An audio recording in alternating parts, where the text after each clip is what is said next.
Muy bien. Bueno, pues vamos a finalizar esta primera semana o esta primera sesión, hablando de algunos elementos que comenté de manera muy rápida en el video pasado, ¿no? Por un lado, el impacto que tuvo Weber en las teorías críticas, principalmente en esta crítica que hace precisamente al modelo racional o a la racionalidad, y que luego la Escuela de Frankfurt, como primera escuela crítica, retoma a partir de dos elementos. Por un lado, la racionalidad instrumental y por otro lado, la racionalidad comunicativa. Es decir, los medios que se necesitan o la relevancia que se le da a los medios para alcanzar un fin racional y por otro lado, la necesidad de construir un diálogo, de construir un modelo comunicativo que permita llegar también a este fin. Evidentemente, si aplicamos este modelo de racionalidad instrumental y de racionalidad comunicativa al derecho, podemos entender cómo lo hace la escuela crítica y cómo lo hizo años después la Critical Legal Studies, esta escuela crítica del derecho de los Estados Unidos, entiende que el derecho visto desde el crisol o visto desde la perspectiva de la racionalidad, el derecho puede funcionar o se le obliga a funcionar tanto como un medio o como un instrumento para alcanzar un fin, en este caso la eficacia y la ganancia, etcétera, etcétera, pero también se le ve como la construcción de un discurso jurídico dirigido a la construcción eh, de un modelo tanto científico como moral, como estético, es decir, un discurso completo dirigido a validar cierto sistema político en particular, ¿vale? Vamos a compartir, me voy a compartir pantalla para quizá explicar esto de una manera un poco más puntual. Permítanme un momento.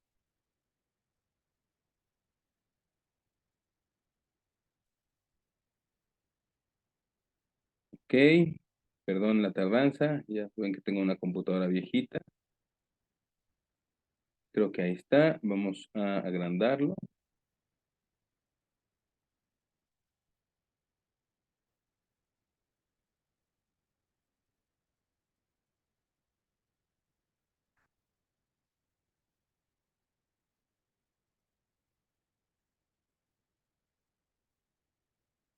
Ay, no sé qué pasó. Ahí está.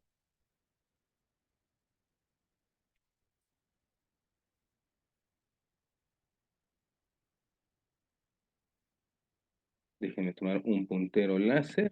Ok, ahora sí, bueno. Entonces, como les decía yo, uno de los primeros elementos que retoma del pensamiento de Weber las teorías críticas o la teoría crítica propia de la Escuela de Frankfurt es precisamente ver a la racionalidad, pero desde esta dimensión instrumental. Es decir, se establece la idea, o lo que hace más que establecer la idea es evidenciar que el modelo racional lo que hace es que le da una utilidad a la razón.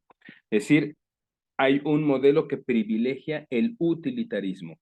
Como a lo que se quiere llegar es una eficiencia burocrática en los términos que lo planteó Weber y que lo expliqué un poco en el video pasado y mucho más, de manera mucho más amplia en el curso pasado, como se quiere llegar a esa eficiencia burocrática donde se obtenga el mayor beneficio económico o beneficio político en el al menor costo, perdón. Entonces, lo que se privilegia es precisamente esto, ¿no? Que es qué tan útil me es tal acción o qué tan útil me es tal medio o qué tan útil me es incluso tal persona.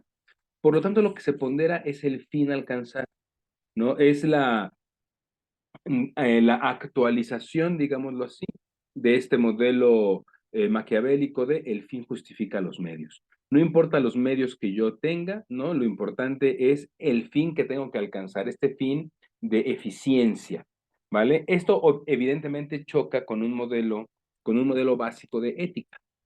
Como veíamos en el curso pasado, ¿no? La matriz ética básica nos plantea que para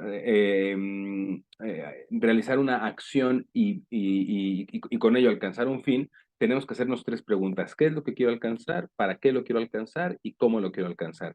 Si yo puedo contestar en estos tres ámbitos que las tres acciones que estoy realizando son éticas, entonces la acción en general es ética, pero si no es ético, entonces hay un problema de ética en este modelo. Y esto es un poco lo que retoma la Escuela de Frankfurt y que ustedes van a ver de manera más amplia en su curso de deontología jurídica. Entonces, la racionalidad instrumental o los instrumentos racionales, ¿no? Eh, plantean esa idea de que los medios son relevantes solo en la medida en la que sirvan para alcanzar el fin.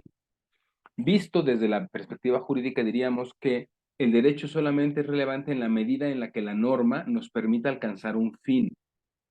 Si la norma no permite alcanzar este fin, entonces la norma no nos es funcional, no nos es relevante. Claro, aquí habrá que ver cuál es el fin. El fin es la eficiencia burocrática y por lo tanto lo que hacemos es construir un derecho dirigido a la eficiencia burocrática. Y esto lo vemos implementado, como lo veíamos en el curso, en la clase pasada, en el video pasado, en la eficiencia educativa o en la eficiencia de movilidad o en la eficiencia de la justicia, ¿no? Es decir, ¿cómo hago más eficiente este modelo? Esto lo vimos mucho, por ejemplo, en políticas de salud. Con el tema del COVID lo vimos bastante. ¿Cómo hago más eficiente el, eh, eh, el modelo de Estado para alcanzar tal o cual fin? Pero en esta eficiencia deshumanizamos el derecho. Y luego, por supuesto, además a esto le añado que construyo un discurso racional que permita justificar la manera en la que yo utilizo los instrumentos, ¿no? Por lo tanto, la racionalidad instrumental se asocia al pragmatismo, donde el eje principal, el eje rector de este sistema es la utilidad, ¿no? ¿Qué tan útil me eres? Esto se aplica, como yo les decía, no solamente a las acciones o no solamente a ciertos instrumentos, sino se puede aplicar, se aplica como sucede a las personas, ¿no? Las personas empiezan a ser vistas como medios para alcanzar ciertos fines.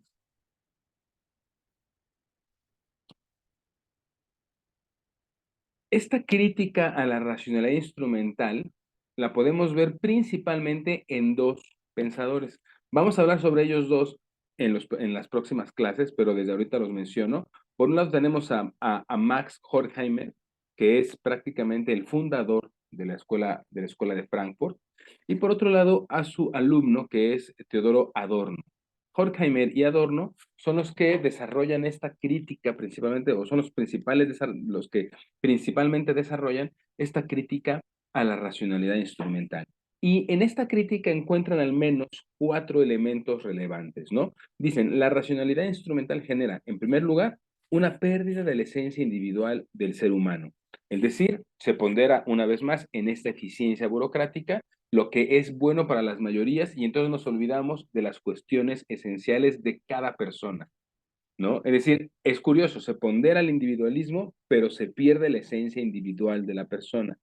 Y entonces se deja de ver a la persona como medio, perdón, como fin, y se le aprecia como objeto, que ese sería el segundo elemento. Al perder el individuo su esencia, es decir, su importancia, dirán los filósofos, su carácter o sus características ontológicas, entonces el ser humano deja de ser un fin mismo y se aprecia como un medio. Esto choca evidentemente con criterios básicos de ética. Por otro lado, hay una pérdida de valores significativos, principalmente valores comunitarios, y esto impacta en el modelo de derecho o en el modelo normativo que se va desarrollando, ¿no? Un modelo normativo que precisamente justifique, que racionalice esta pérdida de valores. Y finalmente, y esto quizás sea el punto esencial de esta racionalidad instrumental, es que todo se objetiviza, es decir, se pierde la subjetivación. ¿Y qué es la subjetivación? Es precisamente esta capacidad o esta posibilidad de reconocer a la persona como un sujeto. En el caso del derecho hablamos de un sujeto de derechos. Dejamos de verlo como sujetos y empezamos a ver a las personas como objetos. Por lo tanto, se confunde en este modelo, se confunde el ser, lo que eres, tu esencia individual, ¿no? Se confunde eso, el ser, con el deber ser. Y entonces, en este modelo racional, tú tienes una función que debes cumplir, ¿no? Este es el punto de partida precisamente para la construcción de todos los estereotipos, de todas los prejuicios y estereotipos. Ahorita hablamos mucho de prejuicios y estereotipos de género, Por supuesto, esos prejuicios y estereotipos de género están fincados precisamente en esto, en lo que tú debes de ser y no tanto en lo que eres, ¿no? Es decir, si tú eres mujer, entonces tú debes de ser cariñosa, debes de ser cuidadora, debes de ser madre, debes de ser reproductiva. Si tú eres hombre, pues debes de ser racional, no sentimental, debes de ser productivo, debes de apropiarte del espacio público, etcétera, etcétera, ¿no? Este, esta confusión entre el ser y el deber ser no solamente se aprecia en las cuestiones de género, se aprecia, por ejemplo, mucho también en cuestiones que tienen que ver con modelos étnicos y raciales. Si tú perteneces a cierta etnia o a cierta raza, se espera de ti un deber ser de comportamiento, ¿no? Si yo como mexicano me encuentro como migrante en los Estados Unidos, se espera que yo cumpla un papel, ¿no? Y en la medida en la que no cumpla con ese estereotipo racial, entonces rompo este modelo de racionalidad instrumental, porque yo soy un medio para que el sistema se sostenga, para que el sistema se mantenga. Yo recuerdo en algún momento tener un diálogo con ahora una muy buena amiga mía de España, me decía, yo nunca pensé que un mexicano pudiera racionalizar de tal manera un concepto. ¿Y por qué, y por qué pensaba que no? Pues porque en su mente los inmigrantes latinoamericanos pues simplemente iban a España o a Europa a dar servicios, ¿no? No a prepararse. Evidentemente estoy hablando de hace 15 años. Hoy esto, me imagino, o espero yo que ya haya cambiado. Pero a lo que voy es precisamente eso. Hay un estereotipo racial por el cual el deber ser se superpone o se impone a lo que es, al ser. Y esto es precisamente la racionalidad instrumental. Todo el tema de la perspectiva de género, repito, toda la crítica que se ha generado a partir de los estudios de género provienen precisamente de la teoría crítica.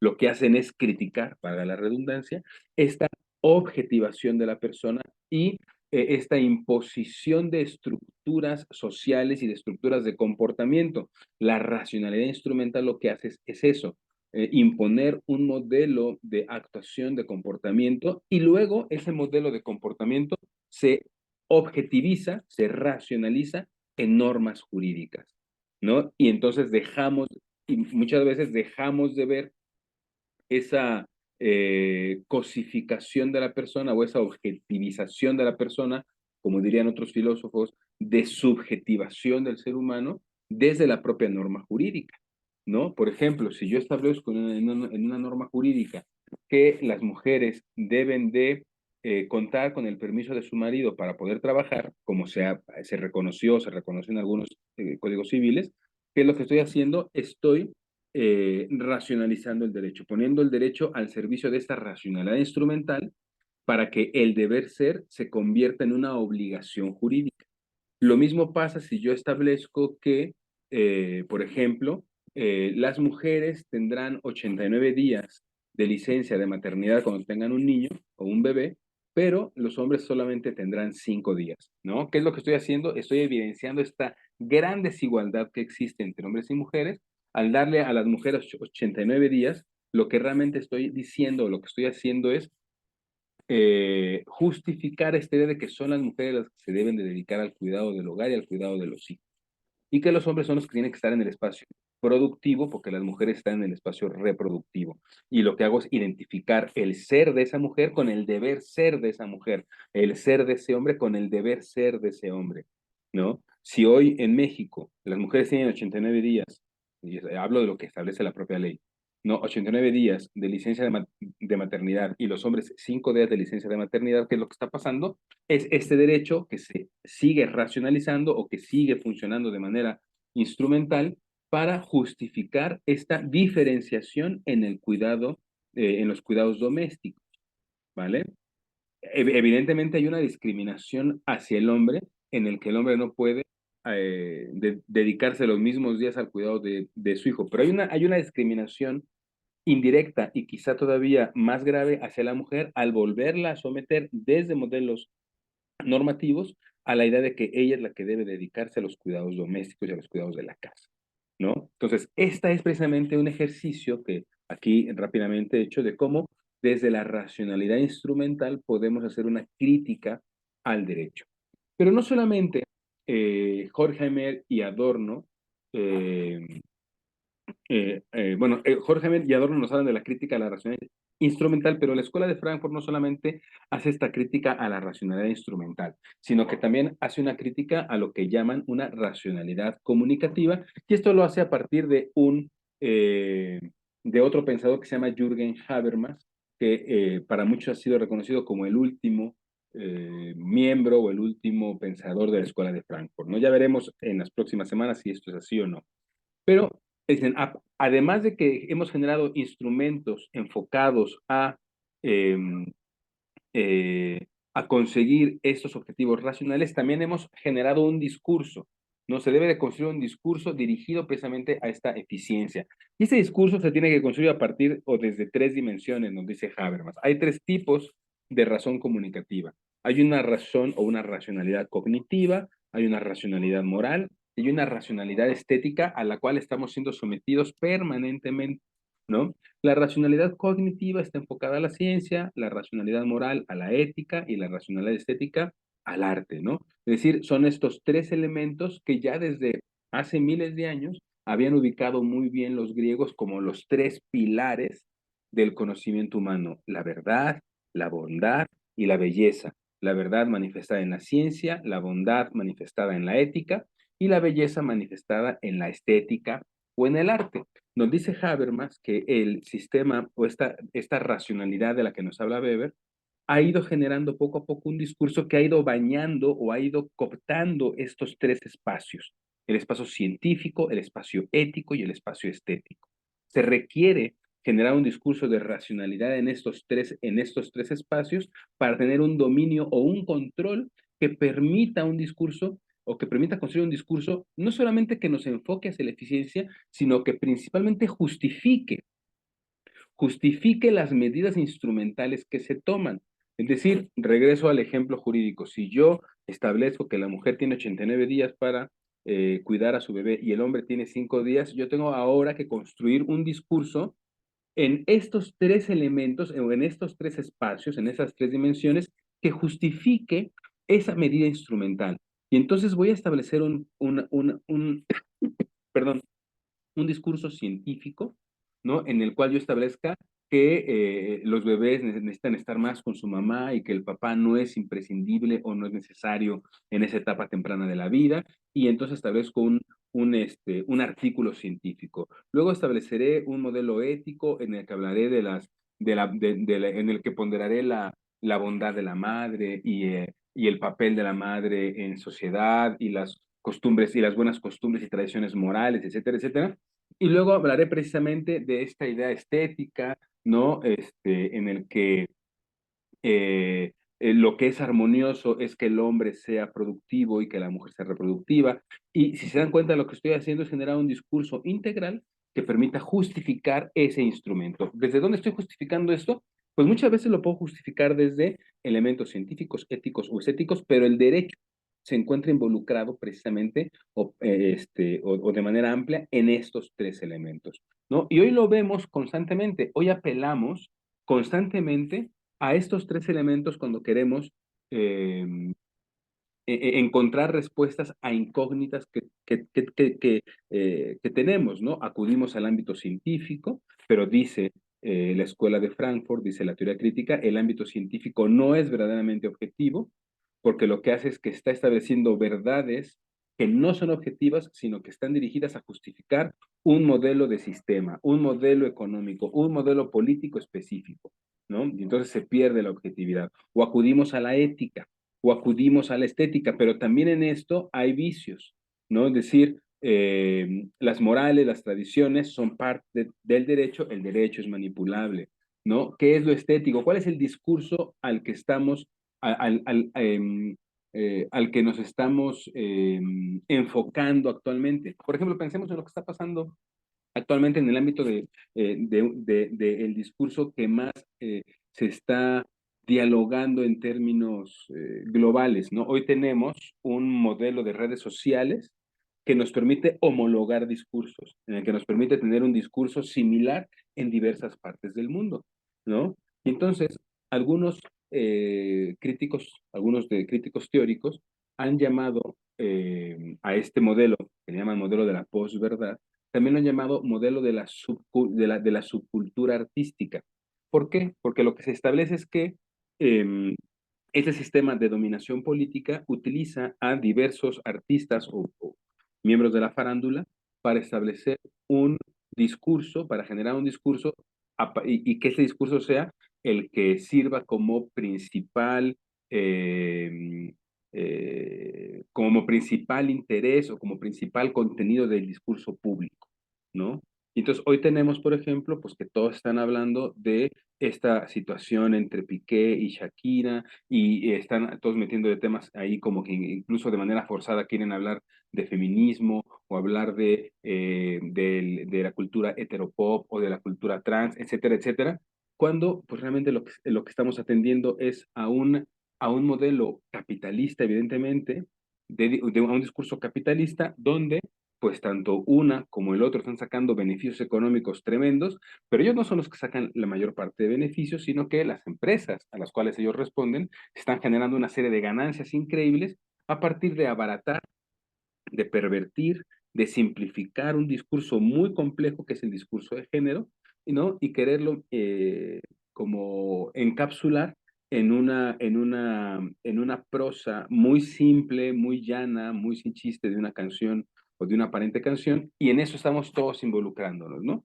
¿Qué es lo que tenemos aquí? Un discurso dirigido a la eficiencia, ¿no? Un discurso en el que además están esos tres elementos involucrados, ¿no? ¿Por qué? Porque hay una idea de racionalidad comunicativa. Si tú te sales de este discurso, si a ti no te interesa este discurso, si tú no le prestas atención a este discurso, o peor aún, si tú criticas este discurso, pues inmediatamente vas a ser señalado, ¿no? El derecho, evidentemente, es un discurso racional, ¿no? La teoría crítica, eso es precisamente lo que quiere ponderar, lo que quiere poner en evidencia, ¿no? Podemos construir al derecho desde una manifestación científica. Entonces tenemos a todos los grandes jurisprudentes que generan modelos teóricos del derecho. También el derecho lo podemos ver como una manifestación ética, es decir, como un límite entre lo que es mesurado y desmesurado, entre lo que es correcto o lo que no es correcto, y como una manifestación estética, ¿no? Es decir, como una manera de construir armonía social, ¿no?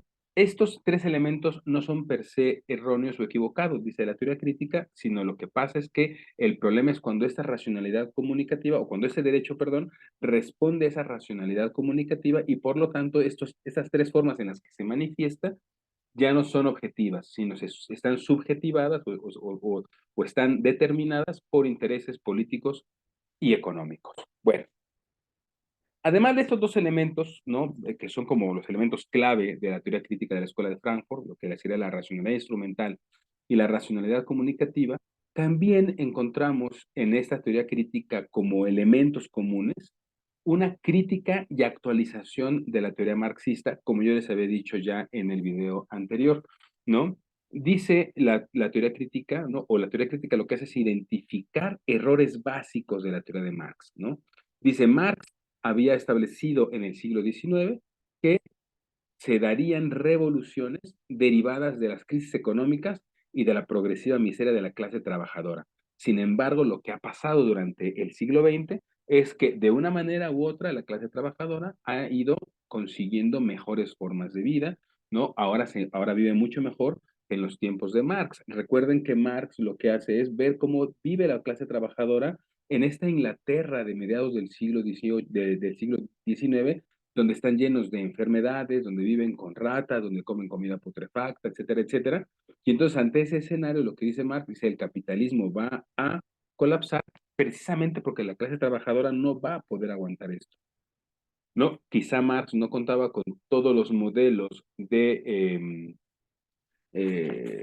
ha impulsado la socialdemocracia durante el siglo XX y que han permitido que la clase trabajadora dentro de modelos capitalistas encuentren mejores formas de vida, ¿no?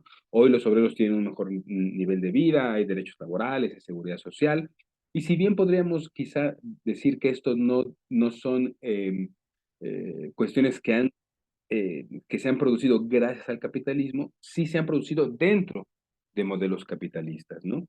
Ahora bien, uno de los elementos clave y de los análisis que más hace la teoría crítica es precisamente la relación que existe o que ellos ven que existe entre justicia y libertad, ¿no? Haciendo esta crítica al liberalismo industrial, lo que establecen, y quizá tengan aquí un punto interesante y alguna razón de la cual tendríamos que quizá generar por ahí un diálogo más profundo, es que en la medida en la que, en la que hay más espacio de libertad, hay menos espacio para la justicia, ¿no?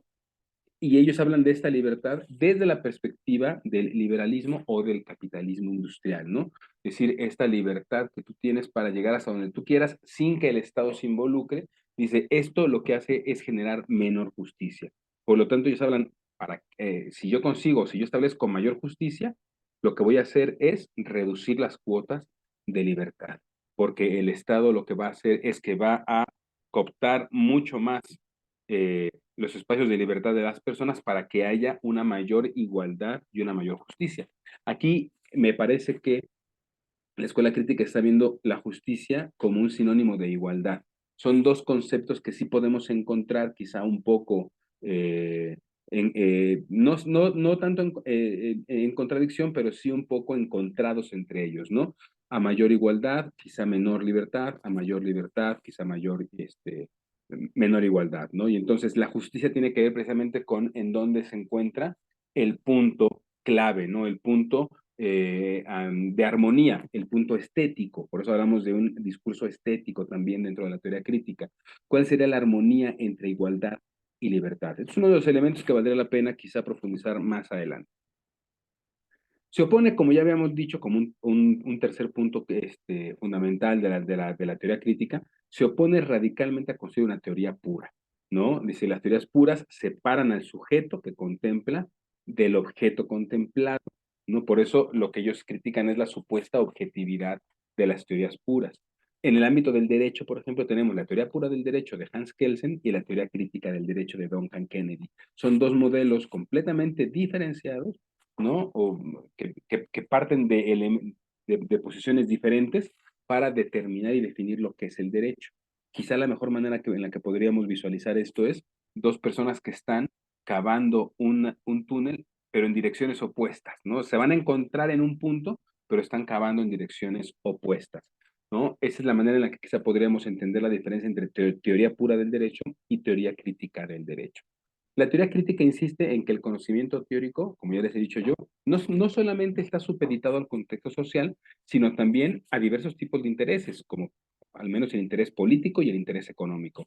Y son estos intereses lo que determinan los conceptos a ponderar, los conceptos a dialogar, los conceptos a incluir en una ley, ¿no? Es decir, el derecho, visto desde esa perspectiva, estaría supeditado a lo que le interesa al poder. Y por supuesto que esto no es erróneo, no es equivocado. Esto lo hemos visto constantemente eh, en acciones políticas en nuestro país y en otros países. Hoy, por ejemplo, podemos asistir a esta cuestión sobre el plagio de la ministra en la Suprema Corte de Justicia, y vemos a la universidad, por ejemplo, que interpreta su legislación interna de tal manera que no se involucre o no vulnere intereses políticos que están ahí puestos en la mesa a partir del régimen obradorista y de la Suprema Corte de Justicia. ¿Qué es lo que estamos haciendo? ¿Qué es lo que está haciendo la universidad o la oficina general la oficina, perdón, del abogado general de la UNAM? Supeditar el derecho a un interés político, ¿no? Y esto es lo que evidencia la teoría crítica. Por lo tanto, ¿no? Dice esta escuela, es la ganancia económica, es la obtención de poder, lo que determina qué elementos deben observarse, qué elementos deben de cumplirse, qué elementos deben de establecerse, por ejemplo, en un espacio normativo, y qué conclusiones deben justificarse, ¿no? Pero esto ha pasado en varias ocasiones en la historia, ¿no? Yo pongo aquí tres ejemplos. Pensemos en el jus migrandi, ¿no? El derecho a migrar como derecho humano fue un derecho no solamente justificado, sino peleado profundamente por la escolástica española, precisamente por Vitoria, por Suárez. ¿Para qué? Para justificar la migración de europeos a América y la posterior colonización. Esto se justificaba a partir de un derecho que se llamó en ese entonces jus migrandi. Hoy cuando los migrantes, ahora, esa migración que se regresó, ¿no? Así como el norte migró al sur para colonizarlo, ahora el sur migra al norte buscando alimento, buscando mejores condiciones de vida, buscando seguridad. Ahora se apela una vez más a este derecho, pero ahora no se quiere reconocer. ¿No? ¿Cómo es posible que hace 500 años este derecho fuera uno de los derechos fundamentales y hoy se quiera supeditar a cuestiones administrativas como una visa, etcétera, etcétera? ¿Qué es lo que vemos aquí? Pues un derecho que está siendo supeditado a intereses económicos y políticos, ¿no? O por ejemplo, hablando de otro derecho fundamental, el derecho a la propiedad, pues es un derecho construido teóricamente a partir de los postulados de John Locke, que permitían y que iban dirigidos a justificar la apropiación de tierras por parte de los colonos ingleses en América del Norte. No es decir, cuando llegaban a América del Norte, estos colonizadores ingleses veían a las comunidades originarias que migraban de un lugar a otro para no terminar con los recursos naturales. Y entonces, al ver eso, ellos lo que hicieron fue utilizar toda esta justificación de John Locke de que la tierra es de quien la trabaja. Y entonces yo me quedo, me instalo en esa tierra que evidentemente era tuya, pero como ya no estabas y no la trabajabas, pues ahora es mía, ¿no? Ahora tenemos un movimiento en Brasil que es el movimiento de los sin tierra, que justifica sus acciones a partir de esos postulados jurídicos de John Locke, pero ahora no se quieren reconocer. ¿Por qué? Porque el derecho se supedita precisamente a intereses políticos y económicos. Y pongo un último ejemplo, ¿no? El feminismo blanco, ¿no? Aquí hay todo un desarrollo que no me da tiempo a hacer aquí en esta clase, pero que pueden ustedes buscar, ¿no? Como hay todo una ola feminista, de feminismo blanco, o otros le llaman de feminismo capitalista, que lo que busca es precisamente, por un lado, la ponderación de esta mujer blanca. Cuando se habla de mujer blanca, no se habla de, no es forzosamente blanca de tez, sino más bien es este capitalismo blanco, ¿vale?